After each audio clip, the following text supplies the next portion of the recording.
नमस्कार। सुर्खियों के बाद खबरों को विस्तार से देखेंगे। सबसे पहले बड़ी खबर इंदौर से मिल रही है। 7 नए कोरोना पॉजिटिव मरीज सामने आए हैं। कुल मरीजों की संख्या यहां पर पहुंच चुकी है 897। पॉजिटिव मरीजों के आंकड़ों में कमी आ रही है, रफ्तार थोड़ी धीमी है कमी आने की। 2 और मरीजों ने दम तोड़ दिया है। अब तक 52 लोगों की मौत हो चुकी है।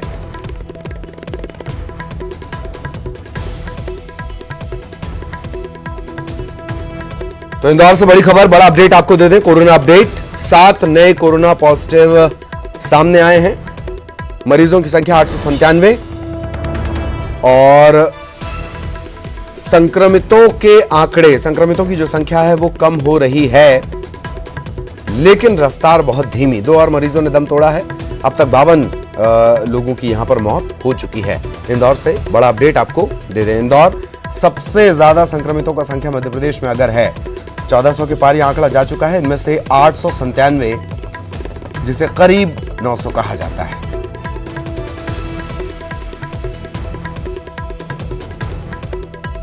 तो 897 मामले सिर्फ इंदौर से जुड़े हुए। सहयोगी अरुण इस वक्त हमारे साथ जुड़े हुए हैं, सीधा अरुण के पास आपको लिए चलेंगे।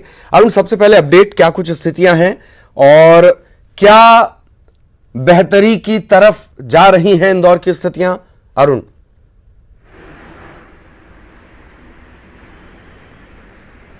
देखिए, बेहतरी की ओर तो नहीं कहेंगे हम, लेकिन बता दें कि मध्य प्रदेश देश में दूसरे नंबर पे आ गया है कोरोना पॉजिटिव के मामले में। नंबर 1 पे महाराष्ट्र है तो दूसरे पर मध्य प्रदेश है।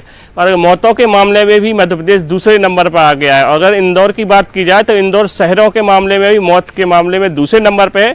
पहले नंबर पर मुंबई है तो दूसरे पर इंदौर है। अभी तक यहाँ पर 52 मौतें हो चुकी हैं। कल जो 7 कोरोना पॉजिटिव मरीज मिले हैं उसमें एक माइक्रोबायोलॉजी विभाग जो गांधी मेडिकल कॉलेज है उसका एक डॉक्टर है। अब तक 11 डॉक्टर कोरोना पॉजिटिव इंदौर में मिले हैं। लेकिन इंदौर में एक दूसरी चीज भी हो रही है, आंकड़े छुपाने का खेल यहाँ पे चल रहा है। जो पहले मेडिकल रिपोर्ट आती थी, जो मेडिकल बुलेटिन जो आता था, उसमें पॉजिटिव मरीजों की पूरी जानकारी होती थी कि किस इलाके के हैं, इनकी उम्र क्या है, क्या इनका नाम है, मेल है कि फीमेल है, सब जानकारी उसमें होती थी। लेकिन पिछले 2 दिनों से जो मीडिया को रिपोर्ट दी जा रही है उसमें सिर्फ संख्या की जानकारी दी जा रही है। उसमें भी संख्या जी मैं आपको रोकना चाह रहा हूं अरुण। दरअसल हम बता रहे थे अपने मरीजों को कि जो पॉजिटिव मरीजों के आंकड़ों में कमी आ रही है, वो कमी आ नहीं रही है, वो कमी दिखाई जा रही है, लाई जा रही है। क्या ये वाक्य मेरा सही है अरुण? सवाल नंबर 1। दूसरा, तमाम तरह के आपने सख्तियां बरत कर देख ली, तमाम तरह की व्यवस्थाएं आपने बनाकर देख ली, एंग्री यंग मैन की भूमिका आपने बनाकर देख ली। अब जब स्थितियां बेकाबू हुई हैं तो आंकड़ों से फर्जीवाड़ा किया जा रहा है। क्या यह कहा जा सकता है अरुण? बिल्कुल, आंकड़ों से फर्जीवाड़ा किया जा रहा है। और दूसरी बात हम आपको बता दें कि यहाँ पे सैंपलिंग भी नहीं हो रही प्रॉपर। लोग परेशान हैं सैंपलिंग के लिए, लेकिन ये कहा जा रहा है, कलेक्टर ने सीधा आदेश दे दिया है कि जिसको भी सैंपल कराना है वो पहले कलेक्टर से अनुमति ले। तो जब सैंपलिंग ही नहीं होगी तो कोरोना मरीज सामने नहीं आएंगे। पॉजिटिव का जो आंकड़ा है वो भी सही आपको पता नहीं लग पाएगा। मरीज परेशान है, पुलिस विभाग हो, कोई भी सरकारी विभाग हो, सीधा आदेश दे दिया गया है कि कोई भी सरकारी कर्मचारी कोरोना की जांच के लिए कलेक्टर से अनुमति लेगा। जब वो कलेक्टर के पास अनुमति लेने जाएगा तब तक 2-3 दिन उसको अनुमति में लग जाएंगे, फिर उसकी रिपोर्ट आएगी, तब 3-5-6 दिन हो चुके होंगे। तो इस तरह की परिस्थिति यहाँ पर बनाई जा रही है, जटिल व्यवस्था की जा रही है, जिससे कि लोग कोरोना की जांच ना कराएं, सैंपल कम आए और जो पॉजिटिव मरीज हैं वो भी कम आए और जल्दी से रेड जोन में है येलो जोन में लाया जाए। ये कितना गंभीर है वो भी तब जबकि 40% से ज्यादा केसेस, तकरीबन 40% पूरे देश में ऐसे केसेस हैं जिसमें कोरोना के लक्षण नहीं पाए गए। अचानक से व्यक्ति बीमार हुआ और काल के गाल में समा गया। कितनी बड़ी लापरवाही नहीं कहना चाहिए, यह कितना बड़ा फर्जीवाड़ा होगा किसी की जान के साथ।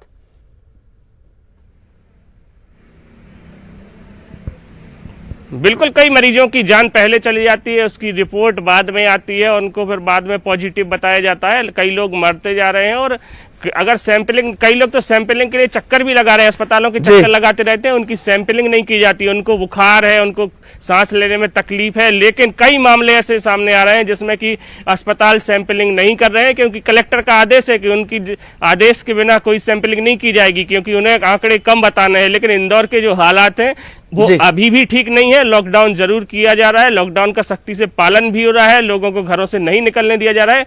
उसके बावजूद पॉजिटिव मरीज हैं या जो संक्रमित मरीज हैं उनकी संख्या लगातार बढ़ती जा रही है, लेकिन जो आंकड़े हैं जी, वो जी। जरूर कम होते नहीं, हुए आंकड़े जाहिर तौर पर ये जो आंकड़े हैं ये कम बताए जा रहे हैं, दिखाए जा रहे हैं। बहुत बहुत शुक्रिया अरुण। और मुझे याद है कि जब सबसे पहले कलेक्टर ने जिम्मेदारी संभाली, कार्यवाही उन्होंने बिल्कुल सिंघम स्टाइल में की।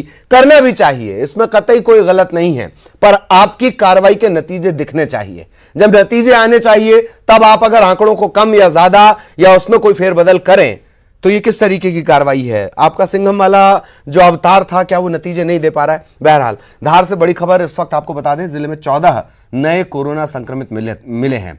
कोरोना संक्रमितों की संख्या बढ़कर 34 हो चुकी है। जिला प्रशासन और स्वास्थ्य विभाग इसके मद्देनजर सतर्क है। धार से बड़ा अपडेट आपको दे दें, कोरोना से जुड़ा हुआ 14 नए कोरोना संक्रमितों की संख्या बढ़कर हो जाती है 34। जिला प्रशासन स्वास्थ्य विभाग इसके मद्देनजर सतर्क है।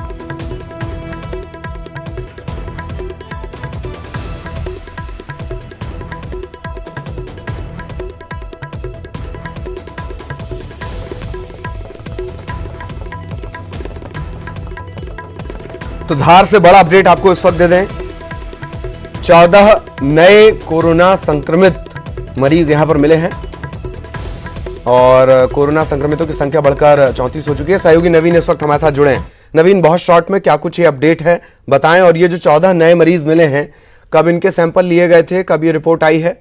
नवीन जी हाँ, बिल्कुल बताना चाहूंगा कि धार में भी कोरोना पॉजिटिव जो है पिछले 14 मरीज जो हैं वो भी नए बढ़े हैं और ऐसे करके और कुल मरीजों की संख्या जो है वो 34 हो चुकी है। और ये 17 तारीख को इन सभी के सैंपल भेजे गए थे और इनकी रिपोर्ट जो है वो देर रात को आई है। और इनकी रिपोर्ट आने के बाद से ही जो है जिला प्रशासन और स्वास्थ्य विभाग जो है वो सतर्क है। और अभी फिलहाल संडे से ही जो है 3 दिन का कर्फ्यू जो है वो जिला प्रशासन ने यहाँ लगा रखा है। वो कर्फ्यू भी जारी है और किसी को भी मतलब बाहर नहीं जाने दिया जा रहा है। तो पुलिस और प्रशासन के अधिकारी जो है वो सड़कों पर है। जी लवी, सड़कों पर है। लॉकडाउन की स्थितियां क्या जिला प्रशासन की तरफ से कोई नया आदेश आया नई गाइडलाइन के मुताबिक? नवीन जी हाँ, बिल्कुल जिला प्रशासन जो है इस पूरे मैटर को लेकर जो है बहुत ही सख्त हो गया है। संडे से ही जो है यहाँ पे कर्फ्यू लगा दिया गया है और किसी को भी बाहर जाने की अनुमति नहीं है। और इसके अलावा दूध, फल, सब्जी वगैरह सब जो है सारी चीजें बंद की जा चुकी है। और प्रशासन का जो है इसमें सख्त रवैया है। और जो है लॉकडाउन जो है कहीं ना कहीं पूरी तरीके से लॉकडाउन को सफल बनाने के लिए ये सब किया गया है। जी चलिए, बहुत बहुत शुक्रिया नवीन आपका इस तमाम जानकारी के लिए। सहयोगी नवीन हमारे साथ जुड़े हुए थे। और अब प्रदेश में किस तरीके की स्थिति है वो आपको बता देते हैं, कोरोना अपडेट आपको दे देते हैं। प्रदेश में कोरोना संक्रमितों की संख्या पहुंच चुकी है 1400 के पार। अब तक 139 मरीज स्वस्थ भी हुए हैं। कोरोना से प्रदेश में 75 लोगों की मौत हो चुकी है। सबसे ज्यादा इंदौर में 897 पॉजिटिव केस हैं। ये तब स्थिति है जबकि आंकड़े इस तरीके से दिखाए जा रहे हैं कि रफ्तार कम होती नजर आती है संक्रमितों की, जैसे कि अरुण जानकारी दे रहे थे। 897 पॉजिटिव केस अभी इंदौर में है। दूसरे नंबर पर भोपाल है। संक्रमित मरीजों की संख्या यहां 213 तक पहुंच चुकी है।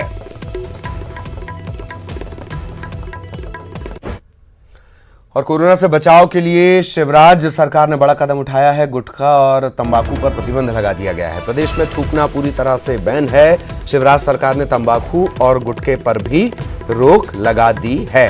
थूकने से होने वाला जो संक्रमण है उसे रोकने की ये कवायद है। प्रदेश भर में थूकना पूरे तरीके से बैन।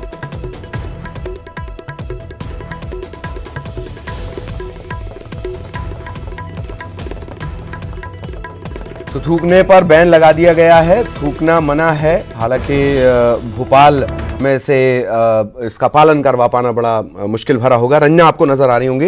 रंजना, क्या कुछ स्थितियां इंदौर आधे से ज्यादा या कहें ज्यादातर आंकड़ा इंदौर का है, 1400 के पार मरीज जा चुके हैं और थूकने पर पाबंदी लगा दी गई है। देर आयत दुरुस्त आयत। रंजना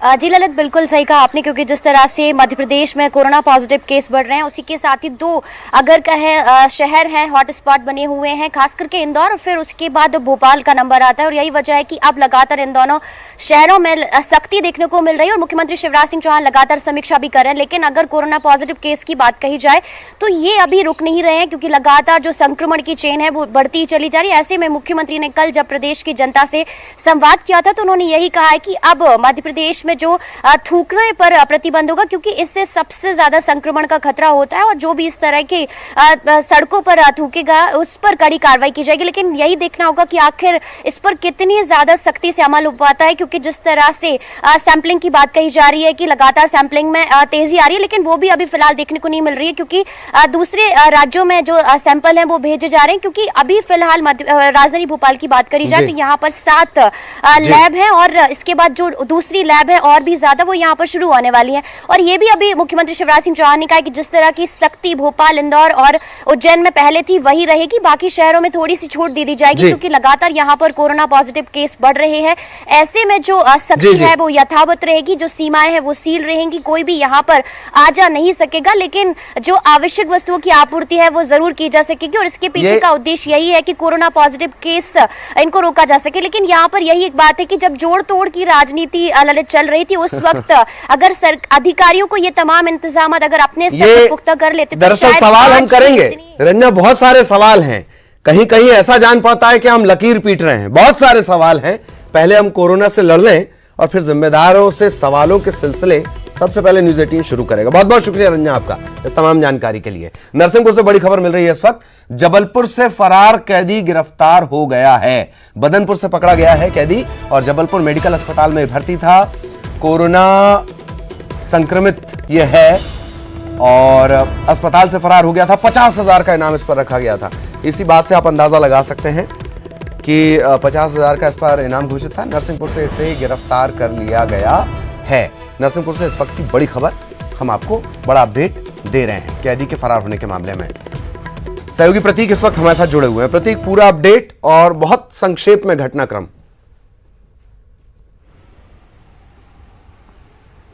देखिए बिल्कुल ललित, कल दोपहर की घटना है जब मेडिकल अस्पताल से शिफ्टिंग मरीजों की जा रही थी जो कोरोना पॉजिटिव पाए गए थे। दरअसल इसमें जावेद भी था जो कि जिला बदर का आरोपी है। एनएसएमएस स्वास्थ्य विभाग के कर्मचारियों पर पत्थरबाजी का इस पे आरोप है और जबलपुर जेल लाया गया था। उससे पहले ये कोरोना पॉजिटिव पाया गया और कल जब दोपहर को ये फरार हुआ उसके बाद से तत्काल तमाम पुलिस की जो टीमें हैं और आसपास के जिले की जितनी टीमें उन्हें अलर्ट कर दिया गया था। मामले की गंभीरता को देखते हुए डीजीपी वीके सिंह ने 51,000 जो इनाम की राशि थी उससे बढ़ा दिया था। तो कहीं ना कहीं पूरा पुलिस महकमा आरोपी को ढूंढने में लग गया था और आज सुबह बदनपुर जो पोस्ट है नरसिंहपुर की, वहां इसे पकड़ा गया। एक बेहद दिलचस्प बात है कि ये आरोपी दरअसल यहां से भागा, एक ट्रक पर सवार हुआ, उस ट्रक के माध्यम से नरसिंहपुर पहुंचा। नरसिंहपुर में एक बाइक जो कि MP04 यानी भोपाल पासिंग बताई जा रही है उसे चोरी करता है, लेकिन इस बीच बदनपुर पोस्ट पे उसे पकड़ लिया जाता है, क्योंकि उसकी तस्वीर को एकदम से वायरल भी कर दिया गया था। तमाम चेक पोस्ट पे उसकी तस्वीर भेज दी गई थी, क्योंकि कोरोना संक्रमित है, इसलिए पुलिस ने भी एक दूरी और दायरा बना के उसे रखा है। जो तस्वीरें हम तक भी मिली हैं उसे वहां रखा गया है।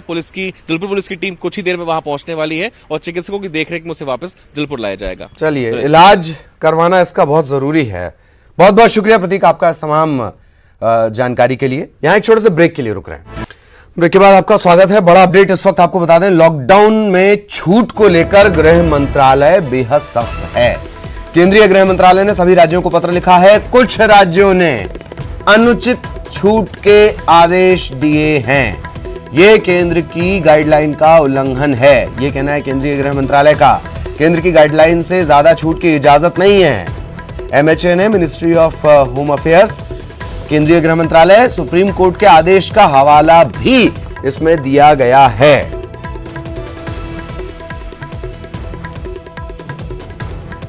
तो लॉकडाउन में छूट को लेकर गृह मंत्रालय सख्त है। सभी राज्यों को पत्र लिखा गया है। यह कहा गया है कि कुछ राज्यों ने अनुचित छूट के आदेश दिए हैं। केंद्र की गाइडलाइन का उल्लंघन है।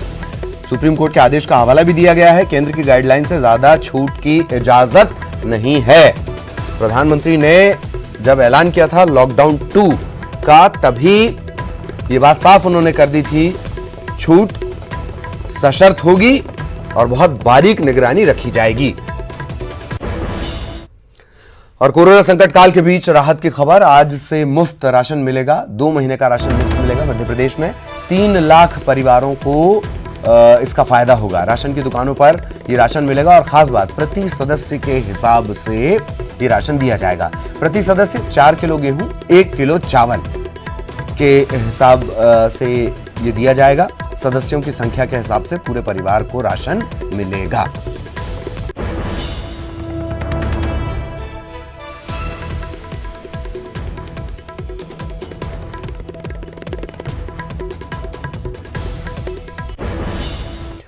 और किसानों को भी बड़ी राहत देने की तैयारी शिवराज सरकार ने की है। 15 लाख किसानों को फसल बीमा के रुपए मिलेंगे। 2,990 करोड़ तकरीबन ये बांटे जाएंगे। 15 लाख किसानों को फसल बीमा का फायदा मिलेगा।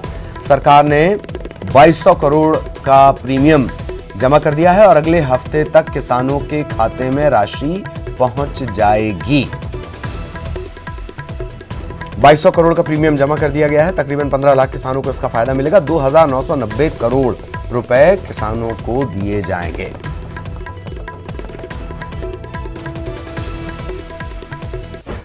और सीएम शिवराज सिंह चौहान ने ट्वीट किया है। सीएम ने सिर्फ 9 शब्दों में अपने मन की व्यथा लिख दी है। ट्वीट में सीएम ने लिखा, हृदय छलनी है, मन बहुत भारी है। सीएम ने शांति की कामना भी की है। हृदय छलनी है, मन बहुत भारी है। ओम शांति।